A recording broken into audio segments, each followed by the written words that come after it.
Hai, selamat datang di YouTube channel aku. Jangan lupa subscribe, like, komen, dan share video ini ya. Selamat menonton.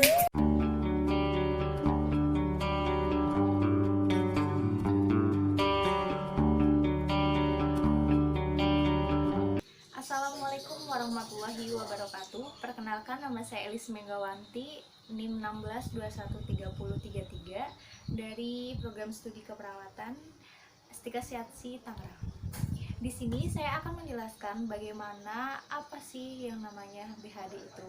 BHD dengan kepanjangan Bantuan Hidup Dasar atau bisa disebut dengan BLS atau Basic Life Support, di mana hal tersebut adalah dasar untuk menyelamatkan nyawa pada pasien yang mengalami henti jantung, henti napas, dan ataupun obstruksi jalan napas.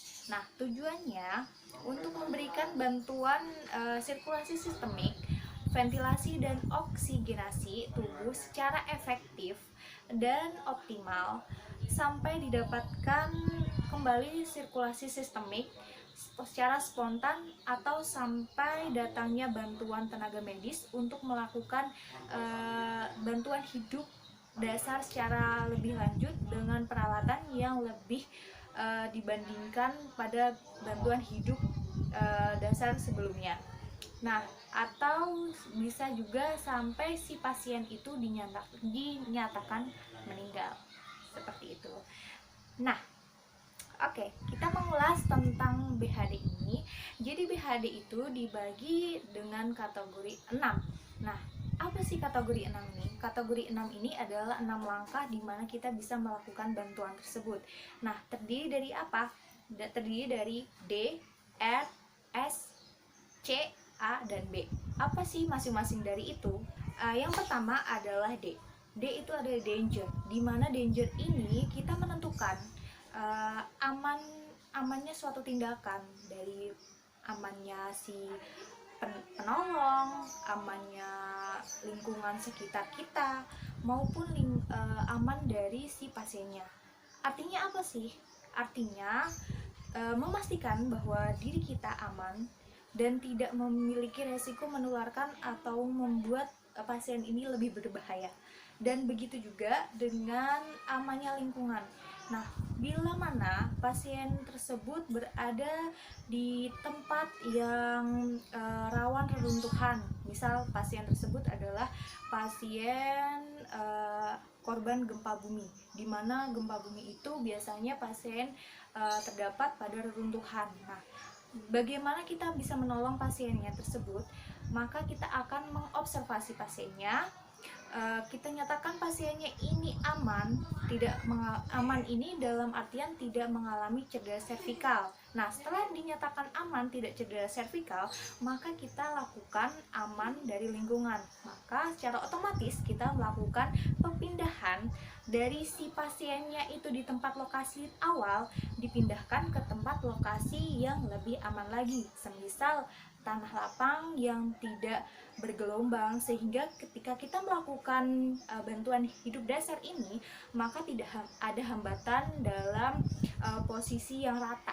Jadi kalau misalnya posisinya itu bergelombang, maka pas kita lakukan resusitasi, maka tidak akan efektif atau bahkan bisa terjadi cedera. Yang kedua itu adalah R.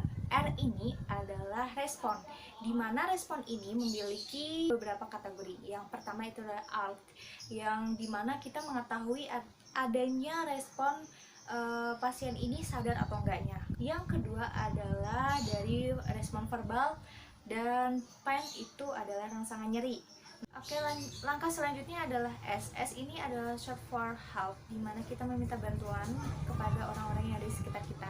Kalaupun tidak ada, kita bisa melakukan dengan menelpon 119 untuk meminta bantuan dan mengirimkan ambulan dengan segera dengan menyebut nama kita, menyebutkan alamat secara lengkap, lalu memberitahukan kondisi secara singkat bagaimana keadaan korban. Selanjutnya adalah sirkulasi. Sirkulasi ini menentukan bagaimana ada tidaknya si nadi dan nafas kurang dari 10 detik untuk merasakan ada tidaknya nadi, dan dengan cara melakukan look, listen, dan feel. Berikutnya adalah melakukan resusitasi, di mana kita melakukan kompresi dada dan ventilasi ini 30:2. Nah, dengan kedalaman 5 sampai 6 cm itu dengan kedalaman tekanannya. Nah, kecepatannya itu 100 sampai 120 kali per menit. Ventilasi 2 kali. Nah, setiap satu kalinya itu diberi jeda 6 detik.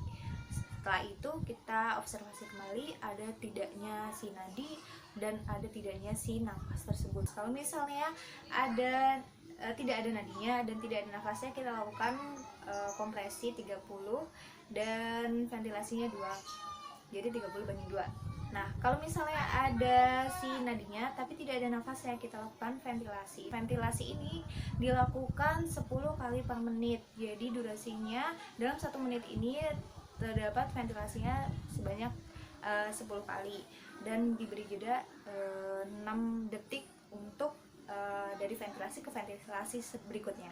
Jika diketahui adanya nadi dan adanya pernapasan, jadi kita lakukan recovery position. Oke, selanjutnya adalah airway. Airway atau A ini dimana kita akan melihat area jalan nafas atau bagian mulut kita, adanya sumbatan, adanya obstruksi, atau adanya masalah-masalah yang menyumbat jalan pernafasan. Jadi kita lakukan posisi chin lift kalau misalnya tidak ada cedera servikal. Kalaupun ada cedera servikal, kita lakukan posisinya dengan jaw thrust. Terakhir ini adalah breathing. Breathing itu adalah memberi nafas buatan dengan menggunakan alat atau bisa juga menggunakan nafas buatan dari si penolong itu. Itu saja penjelasan singkat dari aku. Langsung saja ya, lihat videonya. Saya akan menjelaskan tentang bantuan hidup dasar. Di sini ketika kita menemukan suatu kejadian dan terdapat korban dalam kejadian tersebut, kita pastikan dengan danger. Danger adalah aman diri penolong, aman lingkungan sekitar penolong, dan aman pasien.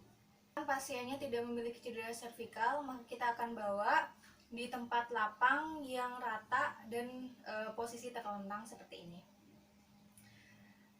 Langkah kedua, pemeriksaan respon. Respon ini kita melihat adanya respon pasien atau tidak dengan menggunakan bantuan verbal dan rangsangan nyeri seperti ini. Bu, bangun Bu, Ibu. Ketika kita beri rangsangan nyeri dan verbal, pasien tidak memberi respon. Lalu yang kedua adalah rangsangan nyeri dengan menggunakan rangsangan di bagian sternum seperti ini. Ketika diberi rangsangan nyeri, pasien tetap tidak melakukan respon, maka pasien tersebut dinyatakan unrespon. Langkah yang ketiga adalah short for help, di mana kita meminta bantuan kepada orang-orang yang ada di sekitar kita, atau kita bisa menelpon untuk pengiriman ambulan dan tenaga medis. Nah, pada posisi ini kita meminta bantuannya, di sekitar kita terdapat beberapa orang. Ibu, mohon maaf, tolong bantu saya panggilkan ambulan dengan 119. Saya Elis Megawati, Elis perawat. Di sini ada kecelakaan di Jalan Margasari, tolong kirimkan ambulan segera. Ketika sudah meminta bantuan, langkah selanjutnya adalah circulation. Ini memeriksa adanya nadi dan pernafasan atau tidak dengan cara memeriksa nadi karotisnya dan meletakkan bagian telinga kita di atas hidung pasien dan mata kita melihat pada area dada pasien. Gunanya ini untuk mengetahui nadinya dan mendengarkan adanya hembusan nafas atau tidak dan adanya perkembangan dada atau tidak.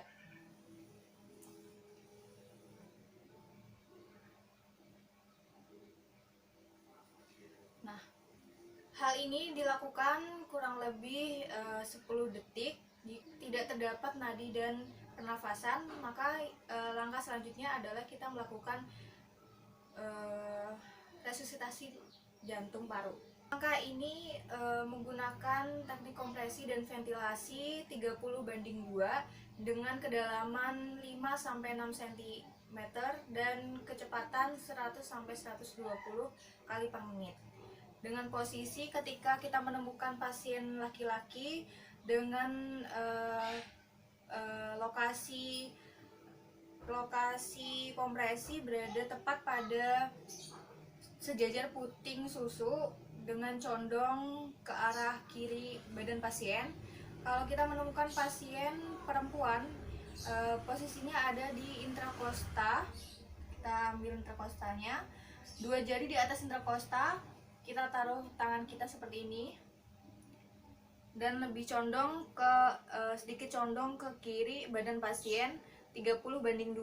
1, 2, 3, 4, 5, 6, 7, 8, 9, 1, 2, 3, 4, 5, 6, 7, 8, 9, 2, 1, 2, 3, 4, 5, 6, 7, 8, 9, 3. Setelah 30 kompresi, kita lakukan mouth to mouth, di mana kita memberikan ventilasi secara manual dengan melihat posisi kepala pasien, dan kita pastikan tidak adanya benda asing yang ada pada mulut pasien atau agar tidak terjadi obstruksi. Kita lakukan dengan teknik head chin lift, itu dengan seperti ini. Jika ada benda asing yang ada di dalam mulut, kita keluarkan dan miringkan. Setelah selesai, kita beri alat pengalas untuk memisahkan antara mulut pasien dan mulut penolong seperti ini. Lalu kita tarik joltras lagi, tarik dagu ke bawah dan tutup hidungnya, lalu lakukan ventilasi selama 2 kali dengan jarak 3-6 detik. Setelah lakukan ventilasi, kita observasi kurang lebih 2 menit. Setelah itu kita lakukan pemeriksaan nadi dan nafasnya.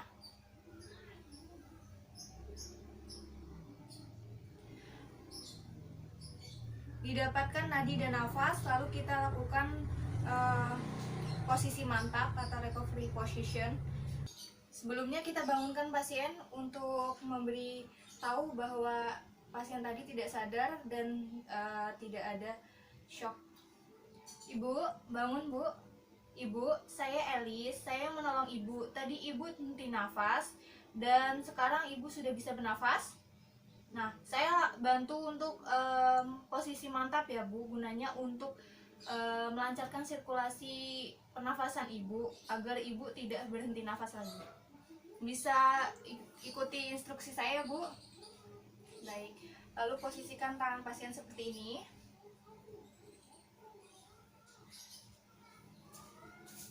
Kemudian kakinya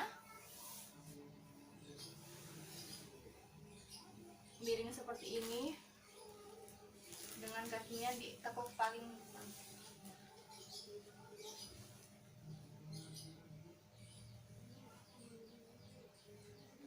Kurang lebihnya posisi miring mantapnya seperti ini. Nah, sambil menunggu ambulan dan tim medis datang, kita observasi selama 2 menit sekali nadi dan nafasnya. Sekian simulasi dari BHD, Bantuan Hidup Dasar, yang telah saya sampaikan. Kurang lebihnya saya mohon maaf jika ada kesalahan dalam tindakan maupun tutur kata. Wabillahi taufik wal hidayah. Wassalamualaikum warahmatullahi wabarakatuh.